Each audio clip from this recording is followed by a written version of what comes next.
You do not know my name. My friends knew me only as the Time Traveler. This is my story. Believe it if you can. My friends gathered at my table in Richmond every Thursday. The medical man, the psychologist, poor Philby, who was always arguing. That evening I warned them I should have to controvert one or two ideas that are almost universally accepted. There are really 4 dimensions, 3 planes of space, and a 4th, time. Why can we not move in time as we move about in space? There is no difference, I told them, between time and any dimension of space, save that our consciousness moves along it. They smiled at that, the way one smiles at a clever child. I meant to ride it as freely as a balloonist rides the sky. Philby said it was against reason. It sounds plausible enough tonight, said the medical man. But wait until tomorrow. Wait for the common sense of the morning. But I could.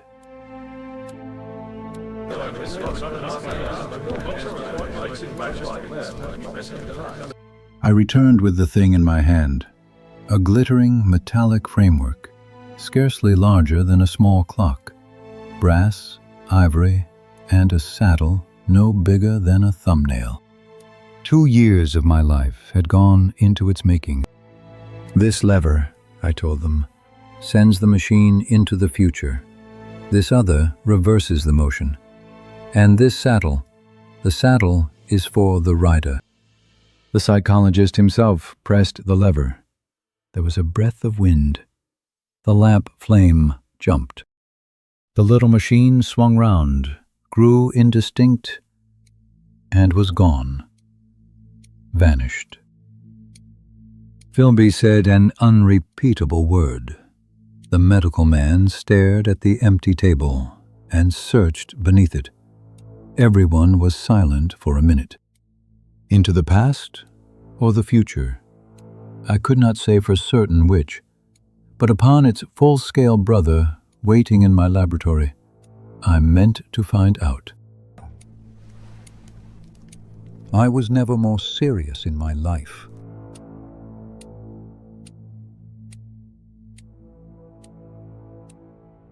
The next Thursday they gathered again, and I was not there to greet them.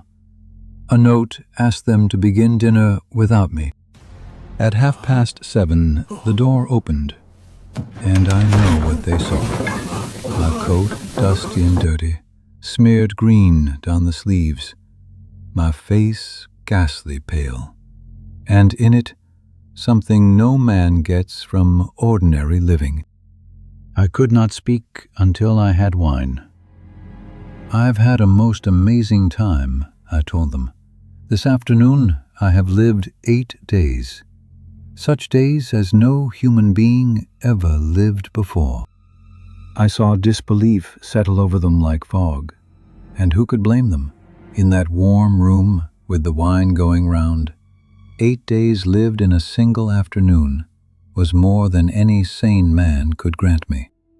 They thought me mad or joking, but I told it as it happened. Judge me by my tale.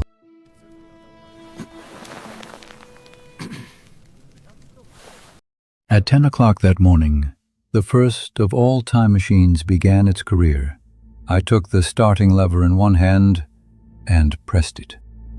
I seemed to reel, a nightmare sensation of falling. The laboratory grew faint, then faded clean away. Night came, like the turning out of a lamp, and in another moment, tomorrow. Then night again, then day.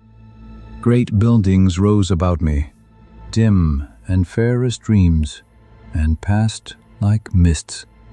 The whole surface of the earth seemed to melt and flow under my eyes.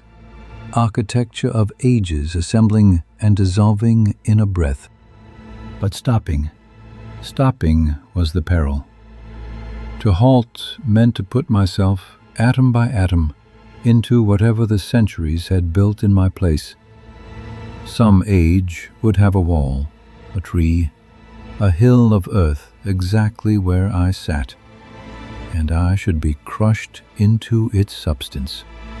Night followed day, like the flapping of a black wing.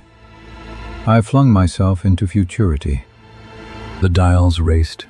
Great buildings rose like mist and passed like dreams. The whole surface of the earth melted and flowed under my eyes. I saw trees growing and changing like puffs of vapor.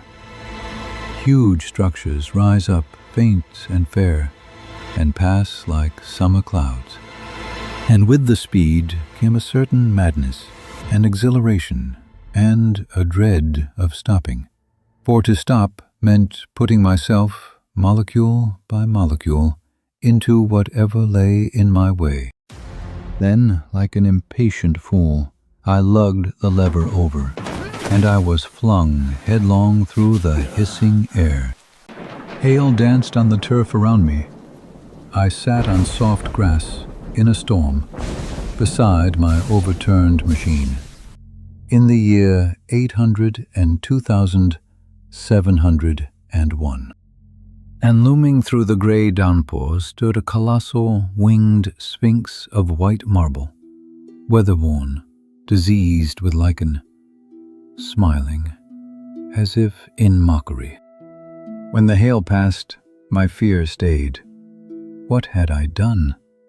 My own age lay sunk beneath me, deeper than any drowned kingdom, and I stood alone, the only man in 800,000 years.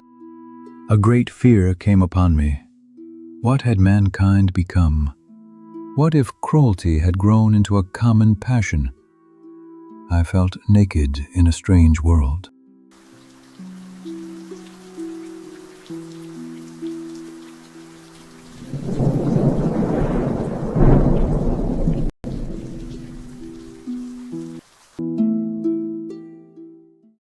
I mastered my fear and went forward.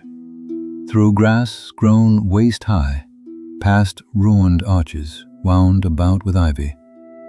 The world was warm, overgrown, and utterly silent, and I seemed, for a while, the only living thing in it. Then I saw them, figures in rich, soft robes, coming through the bushes. Frail, beautiful little creatures, perhaps 4 feet high, laughing without fear. One of them caught sight of me and pointed. There was a ripple of that sweet laughter, and then he came running across the grass to meet me, and the others followed, wholly unafraid. The Eloi.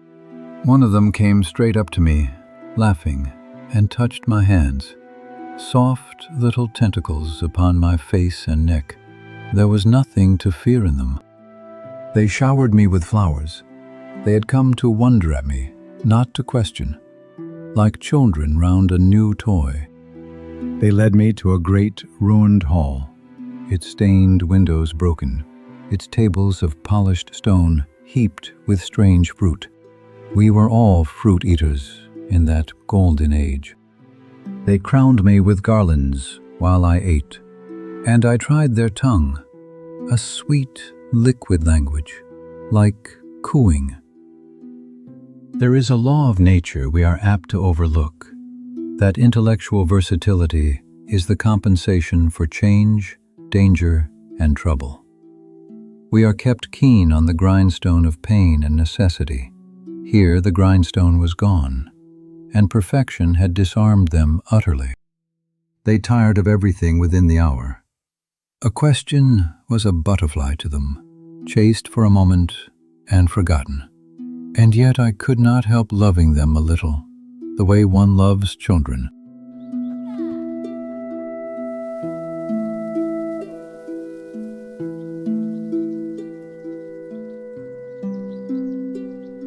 No shops, no struggle, no age, no want, no war.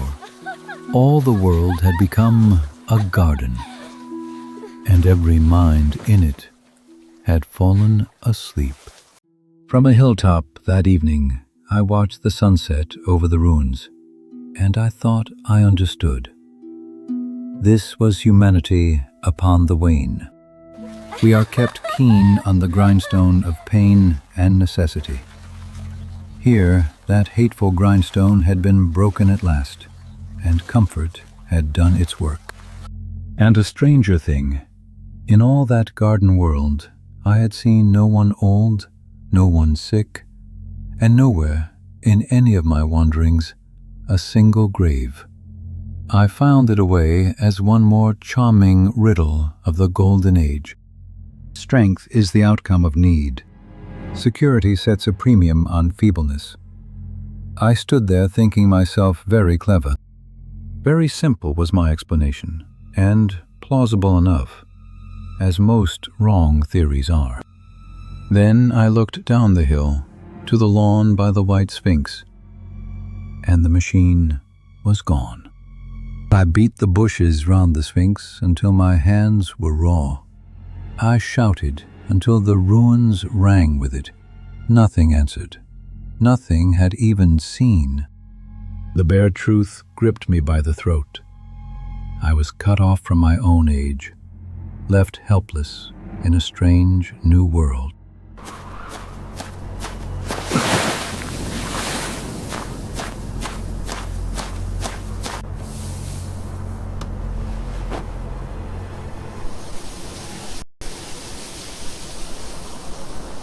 I raved through that night. I beat the bronze panels of the Sphinx's pedestal with my fists, and heard, or dreamed I heard, a little chuckle from inside. The grass bore the track. The machine had been dragged into the pedestal. But by what? In the days that followed, I noticed the wells. Deep shafts, rimmed with bronze, dotted across the country, and from them always a thud, thud, thud, like great engines breathing underground. And once, in the gray of dawn, I saw white figures on the hill, ape-like things, carrying something dark that fled from the light. The Eloi would not speak of them. They only pointed at the wells and shivered. At first, the world seemed a garden without weeds, but a garden is a thing that is kept, and I had not yet asked myself, kept by whom? The answer had been growing in my own century all along. Even then, the comfortable classes lived ever more in the light. Glass roofs, garden squares, pleasure and air made private property, while beneath them, the workers went down. Underground railways, underground kitchens, underground workrooms, each generation a little deeper and a little paler. The rich sealed the surface for beauty. The poor kept the machines that made beauty possible.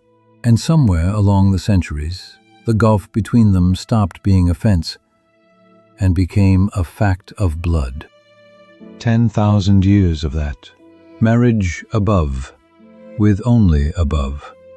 Toil below, with only below. Two rivers that never touch do not stay one water. The upper world softened. No labor, no want, no danger. And so, in time, no need of strength, of cunning, of adulthood itself. The heirs of the masters became lovely, and became children. And the underworld hardened around its machines.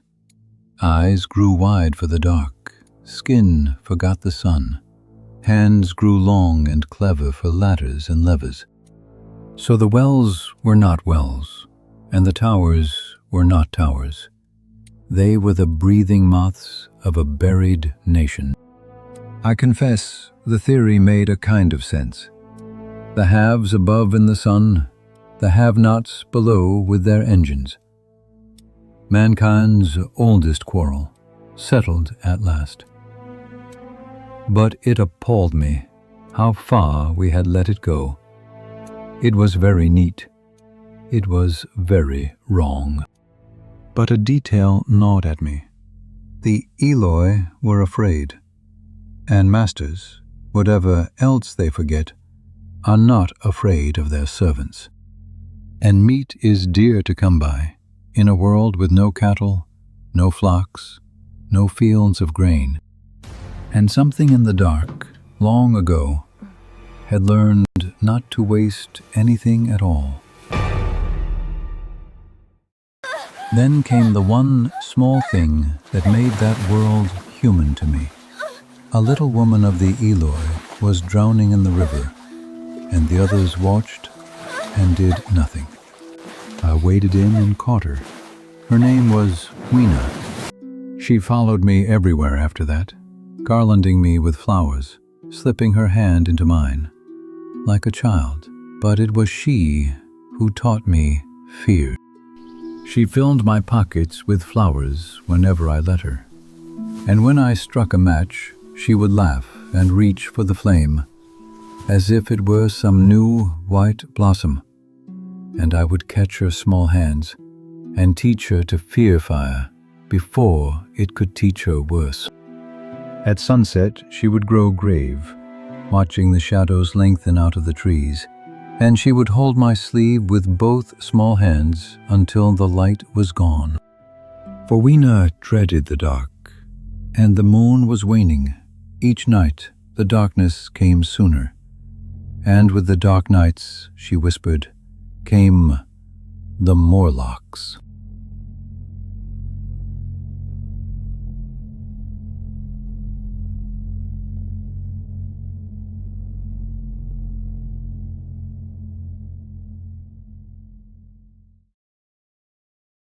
If I wanted my machine, I would have to go where it had gone, down, into the wells.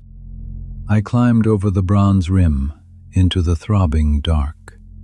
Weena ran to me in terror, kissed my hands, and wept, but I would not be stayed.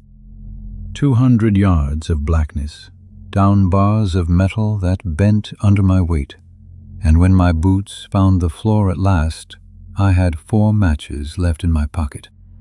I sat in the mouth of a narrow gallery to rest, and the darkness pressed in and rested with me. The air was warm and heavy, and from far below came the slow beating of great machines, like a heart under the earth. Once, down a side gallery, I caught a dull red glow, and against it, the black shapes of engines still turning. Nothing down here was ruined. The underworld worked on, as it had worked for 100,000 years. I groped my way toward the sound, hand on the dripping stone. The air grew warmer as I went, and strange odors hung in it, oil and hot metal, and beneath them something sweeter, which I could not yet bring myself to name. Far below, the thudding of great machines, and on the walls around me, I felt them before I saw them. Soft gray backs and lidless, pinkish eyes. A match flared. White faces, chinless, great eyes that the light struck blind. The Morlocks, the other species of man. In that flare, I saw their cavern. Vast machines, the stink of freshly shed blood, and a white metal table set with a joint of meat. The Morlocks were carnivorous, and in all that underworld, there was only one animal left to eat. The Eloi were not their masters. The Eloi were their cattle, fattened in the garden above, and harvested on the dark nights. And still their machines served the garden above, wove the Eloi's garments, trimmed their sweet lawns, set out their fruit. The servants had simply kept on serving out of 10,000 years of habit, and had come, in the end, to take their wages in flesh. Little hands began plucking at my coat. Matches. My second, my third. I burned them like a curtain of fire, and climbed for my life.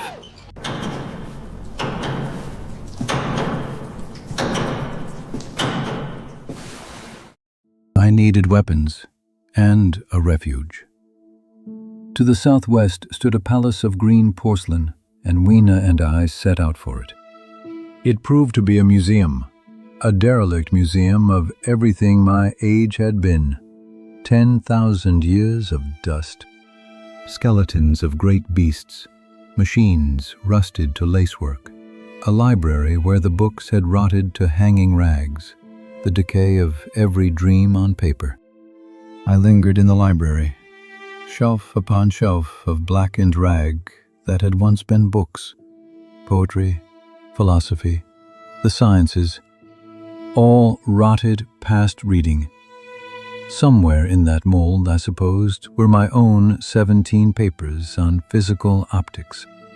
I had never seen the futility of all ambition put so plainly. Whatever we had written for the future had not troubled to read. There was a gallery of guns that had rusted where they hung, and a great stone idol out of some age between mine and this one. Every weapon and every faith of my race filed under the same 10,000 years of dust.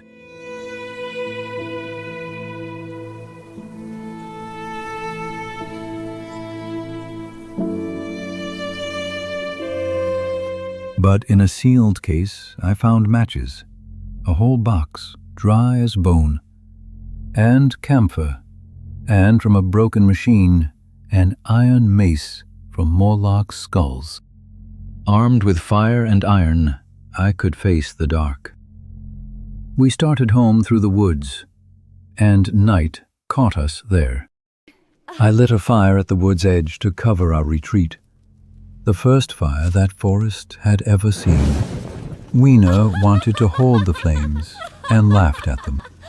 I had meant to camp at the wood's edge until morning, but the forest ahead was thick with night, and somewhere in it I knew 40 miles of darkness were listening to us.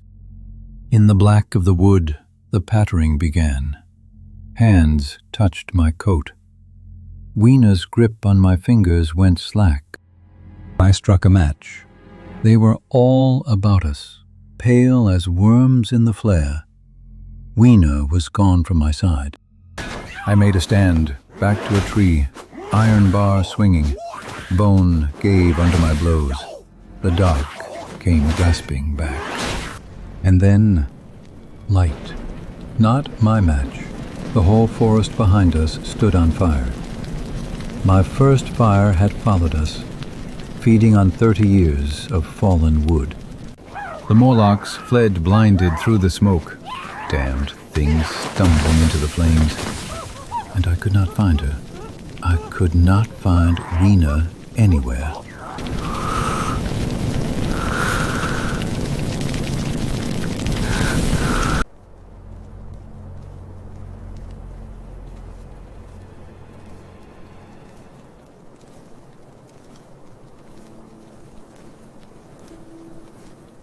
Dawn found me on a scorched hillside, alone.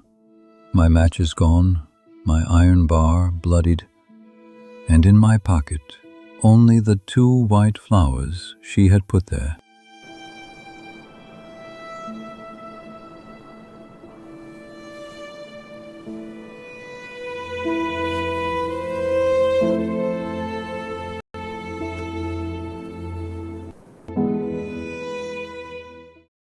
Grief makes a man reckless.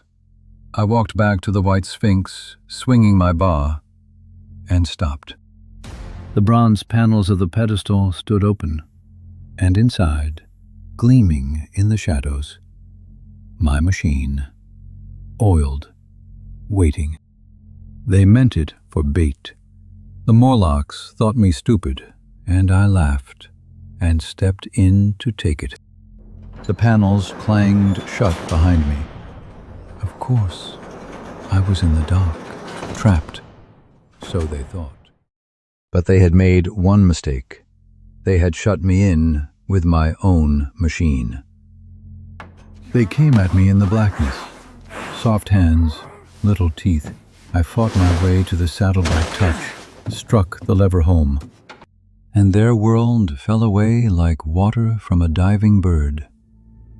I was through, out, loose in time.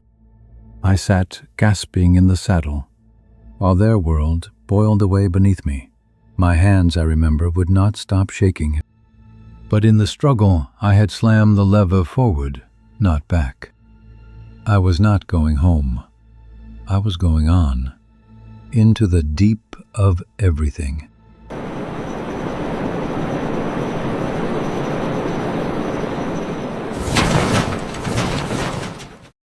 I stopped 30 million years from home. The sun stood huge and red and motionless, dying, on a horizon that no longer knew a day. A terminal beach, green slime on the rocks, the air thin and bitter cold, and the only sound in all the world, the sea. Things moved on that beach, crabs, large as tables, their stalked eyes turning, their claws smeared with weed. One's antenna fell across my cheek. I went on, 1,000 years at a stride, and the beach was always there, emptier, colder, the sea a shade more still. The world was not ending in fire, I saw. It was ending in a long forgetting. I went on, in great strides of 1,000 years and more, and watched the last life of Earth. A black thing, flopping fitfully upon a bank against the blood-red water. Then the eclipse came, some inner planet passing across the sun, and the world went out like a lamp. And with the dark came the cold, a cold that was not weather, but the end of all warmth, everywhere, forever.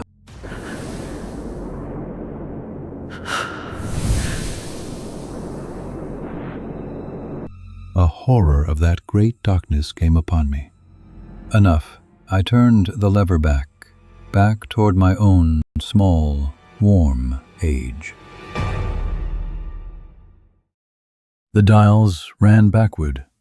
I saw the millions unwind, the stone age of the world dissolving, the green returning, the sun quickening to its old race.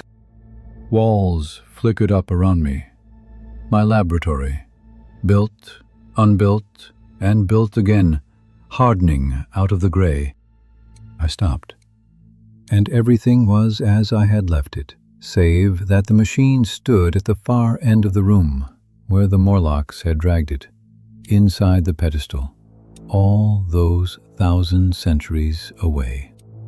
Through the wall I could hear them, the scrape of chairs, the editor's laugh, the touch of glasses. Ordinary, impossible sounds. I stood a long minute in the dark, just listening to my own age. I heard voices at dinner.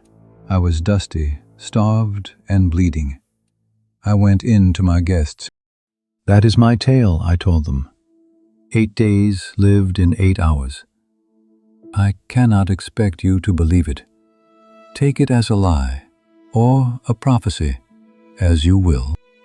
The medical man took up the flowers. To humor me, I think. The structure was odd, he admitted. He could not name the order. No one could have named it.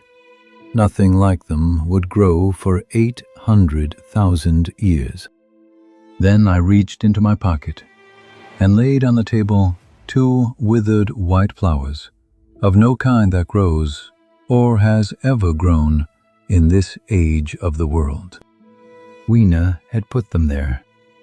They did not believe me. But my old friend Philby said nothing at all. He only looked at the flowers, and then at me.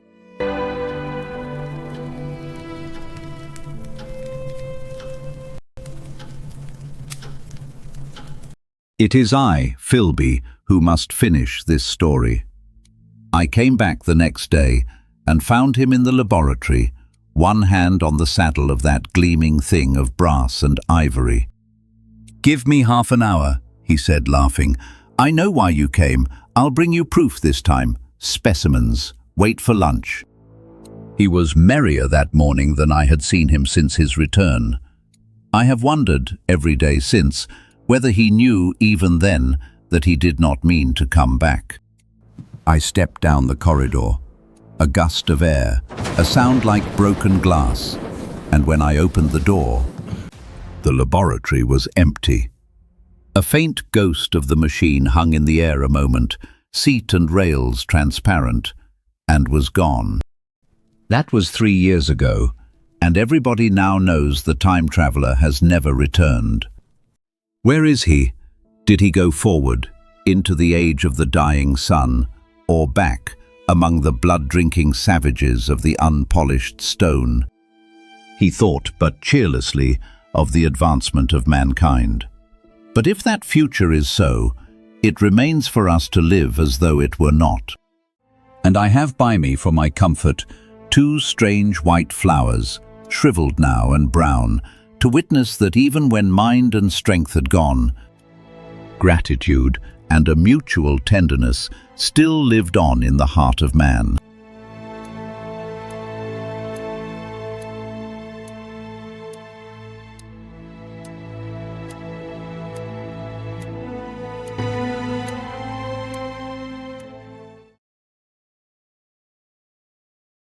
The man who invented tomorrow was born over a crockery shop in Bromley in 1866. Herbert George Wells, son of a lady's maid and a shopkeeper who bowled cricket for Kent. Apprenticed to a draper at 13 hours a day, he hated every one of them and clawed his way out on a science scholarship into the classroom of Thomas Huxley, Darwin's own bulldog. His mother kept house at Oak Park, a mansion where the servants moved through tunnels underground, so the gentry never saw them. It is often said that down in those tunnels the Morlocks were born. He wrote the idea 5 times in 7 years, a student sketch called The Chronic Argonauts, before it ever became a machine. In 1894 he was poor, coughing blood, and told he might not have long. He finished The Time Machine in a fortnight of white-hot writing, 28 years old, paid £100. It made him famous almost overnight, and gave the world a phrase it has never let go of, the time machine. Before Wells, time travel took magic or a very long sleep. After him, it took a lever. The dying red sun at the end of the world? That was real science. Lord Kelvin had just calculated that the sun must one day go out, and all of England was quietly terrified. The book has never been out of print, and in 2002 the film of it was directed by Simon Wells, his own great-grandson. The machine, it seems, really does carry his family through time. As Wells himself wrote, "If the future is dark, it remains for us to live as though it were not so."